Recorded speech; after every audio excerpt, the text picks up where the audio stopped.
দারুণ স্বাদের চিংড়ি মাছ ভাপা আজকে তৈরি করব। কিভাবে তৈরি করব তোমরা দেখতে থাকো। আজকে বানাবো চিংড়ি মাছের ভাপায়। দেখো বড় বড় চিংড়ি আমি নিয়ে নিয়েছি, এই যে ধুয়ে লবণ হলুদ মেখে নিয়েছি। কাঠি নিয়ে নিয়েছি, 9টা চিংড়ি মাছ আছে, 9টা কাঠি আমি নিয়ে নিয়েছি। এবার চিংড়ি মাছের মধ্যে আমি এই কাঠিগুলো দিয়ে দেব। একটা প্লেট নিয়ে নিলাম,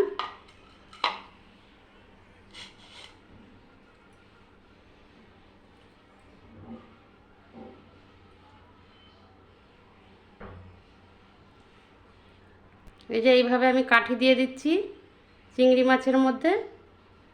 তাহলে আর চিংড়ি মাছটা গুটিয়ে বেঁকিয়ে যাবে না, একদম ছোট ছোট হবে না, যেমন চিংড়ি তেমনই থাকবে। এই দেখো এরকম থাকবে, দেখতেও ভালো লাগবে কিন্তু। এই আর একটাও দেখিয়ে দিচ্ছি আমি।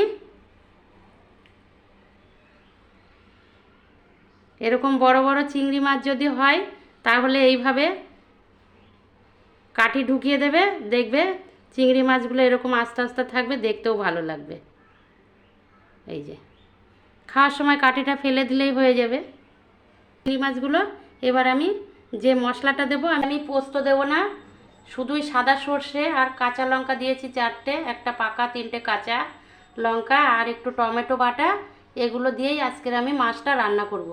তোমরা প্রথম থেকে শেষ পর্যন্ত দেখতে থাকো। মশলাটা বাটা হয়ে গেছে, এবার একটা বাটিতে আমি তুলে নেব। এবার গ্যাসটা জ্বালিয়ে দেব, মাছটা রান্না করে নেব। কড়াই বসিয়ে দিলাম, কড়াইটা গরম হয়ে গেছে, এবার দিয়ে দেবো তেল। এই চিংড়ি মাছটা আমি রান্না করব সর্ষের তেল দিয়েই, তেলটা দিয়ে দিচ্ছি। ভালো করে গরম করে নিয়েছি কড়াইটা, তা না হলে কড়াইতে লেগে যাবে। তেলটাও দিয়ে একটু গরম করে নেব।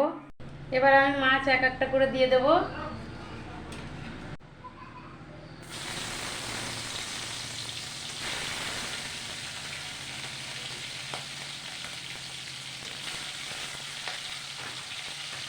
অল্প অল্প করে দেবো, দিয়ে হালকা হালকা করে ভেজে নেব আমি। এবার একটু উল্টিয়ে দেব।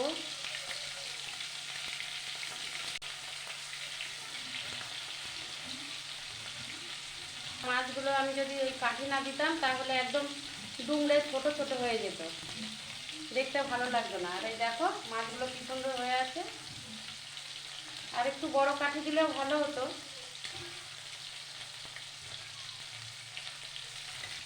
এবার আমি সাইডে রেখে দিচ্ছি। এবার আরও দুটো মাছ আমি দিয়ে দেবো।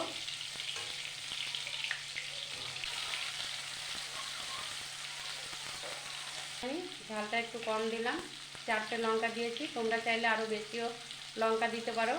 তো মাছগুলো হালকা করে ভেজে নিয়েছি, এবার তুলে নেব মাছগুলো। আরও যে 4টে মাছ ছিল আমি দিয়ে দিলাম একেবারে। এই মাছগুলো ভাজা হয়ে গেছে, এবার আমি তুলে নেব। দিয়ে দিচ্ছি আর কিছুটা সর্ষের তেল। এসব মাছে একটু তেল বেশি দিতে হয়। দিচ্ছি একটু চিনি।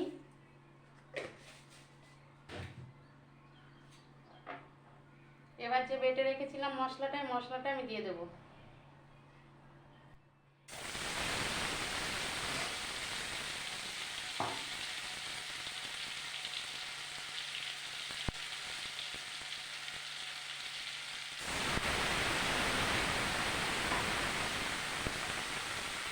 মশলার মধ্যে দিয়ে দেবো হলুদ,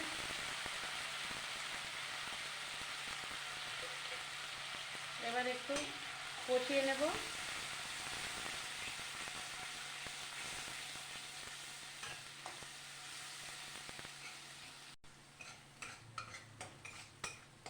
যখন তেলটা ছেড়ে আসবে তখন মনে হবে যে মশলাটা কষানো হয়ে গেছে।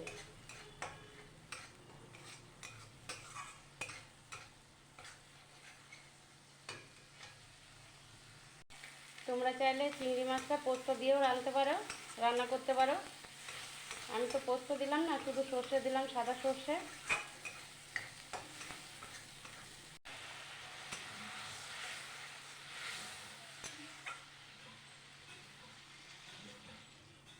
খুব বেশি জল দেবো না,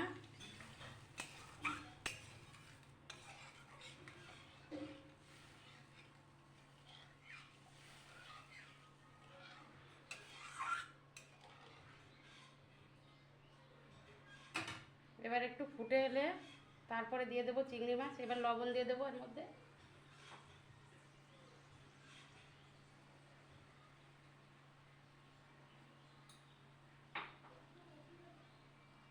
জলটা ফুটে গেছে। এবার দেখো আমি মাছগুলো দিয়ে দেবো, চিংড়ি মাছগুলো। এবার গ্যাসটাকে কমিয়ে দেবো।